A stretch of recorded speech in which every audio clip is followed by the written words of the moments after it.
Oh, hello everybody. Welcome back. CorgiXP here. And today's episode is going to be a little bit different. It's going to be much shorter than the other ones. Today we are actually just going to go over a quick overview of someone had asked a question about doing animated blocks, such as vertical lines, and just animation in general. So I'll quickly go over that in an example, as you can see set up behind me. And then starting next episode, so episode 5, we're going to go into summoning and all about summon commands. Episode 6 will be about scoreboards. Episode 7 will be about dialogue systems with commands such as tell raws and titles. Episode 8 is going to be about boss fighting and commands such as summoning a custom boss, tracking their health, adding basic abilities. Episode 9 is going to be about cutscenes and cinematics with command blocks. And then episode 10, which will be the final one of the major series, we'll start optimizing commands, reducing lag, and preparing for changing everything into data packs. And then that'll transition into our next series called Data Pack Dash.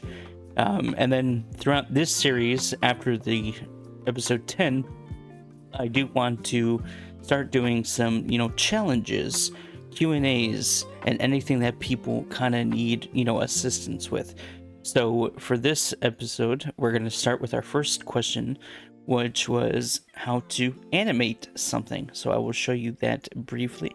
If you have any questions about commands, if you have any requests, please let me know in the comments. And then starting in episode 11, we'll start doing more of a Q&A instructional sessions. And then also starting episode 11, I want to start doing some challenges for all of you. So for instance, we are going to do one super easy challenge of teleporting players within a 5-block radius of a certain area. So that'll be a fun challenge. And then we'll do a couple more. So if you have any suggestions for challenges, if you have any questions about commands, if you want to see anything in particular, please feel free to let me know in the comments below. Also, I finally have set up a Discord, and that will be in the description below as well. You are more than welcome to join. You can get notifications about when new videos are posted, and any challenges, Q&A, and anything Minecraft related will be posted in there. So let's go ahead and show you real fast how the animation works. So you have a couple different options, but honestly, the best option, in my opinion, is structure blocks. Structure blocks allow you to set, different, zones or frames based on how you want the animation to happen. So, for instance, with a windmill, you could create like 4 different, frames similar to this, where, a Remo starts, up front, or, the first frame. Your second frame could look like this. So, when it's turning, third frame would be where it's on its next regular side. Fourth frame would be when it's down going that way, and so on and so on. So you could do 4 frames, you could do 7 frames, you could do as many frames as you want in an animation. So basically all this is doing is it's saving this section, as you can see, this hitbox, into a frame. So if I open this is currently in save mode, and what this does is it saves line frame 1 into that kind of structure / schematic. So we save that, and then in the corner, this is a corner block of the same name. So basically, when we put in a name for the structure name, and we click on detect with a corner block, it'll detect the size automatically of what frame / build you want to make. Similar to this, where we have, this one, and in the corners, you have it like that. And then similar to this one, it finds the corner that you put the corner block on and your save block using the same name. So line frame 3. And then in this repeating chain, all we do is we've actually set up another scoreboard called scoreboard objectives list, and we've set up a scoreboard called frame. And all we do is when it's activated, we add 1 to frame, and we act this as the timer rather than using like a redstone timer. I mean, you could use a redstone timer, it's totally up to you, but honestly this makes it much easier for timers with scoreboards. And then basically all we do is every couple ticks, every score that you want to base your frame on. So I'm doing it every 20, so which is every second, because 20 ticks per second.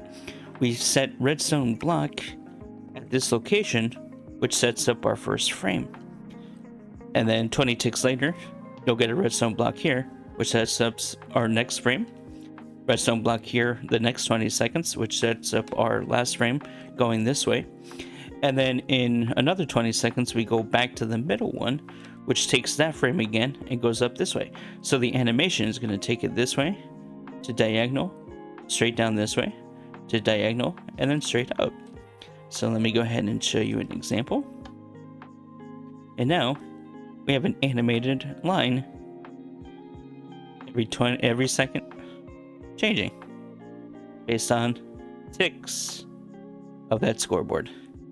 And that is how you can easily animate a line, a windmill, anything that you want to animate. So you could do, for instance, let me turn this off so it stops spamming.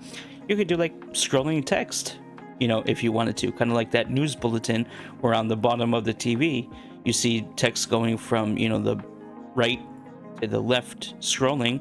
You could easily set something like that up. So super cool. And that is how you do animated text, by either using a structure block, or you can set up clones. So clone would essentially do the same thing, where you would clone each section similar to this, and then you would just run that clone in command blocks right here to show up right here, instead of using the structure blocks, which does the exact same thing, but this just makes it a little bit cleaner and honestly less laggy, because clone has to copy every single thing, whereas structure already kind of saves everything to a file or a disk, so everything is already preloaded in a structure block, rather than cloning, which copies everything every single time. So thank you for watching today's video. Very short, very simple. Again, if you have any questions, if you have any suggestions about commands you want to see, if you have any challenge ideas, or if you just need anything in general, feel free to drop it down below in the comments, or feel free to join the Discord, which is also linked below in the description. So thank you very much, and I'll see y'all in the next one when we go over summon commands. Bye.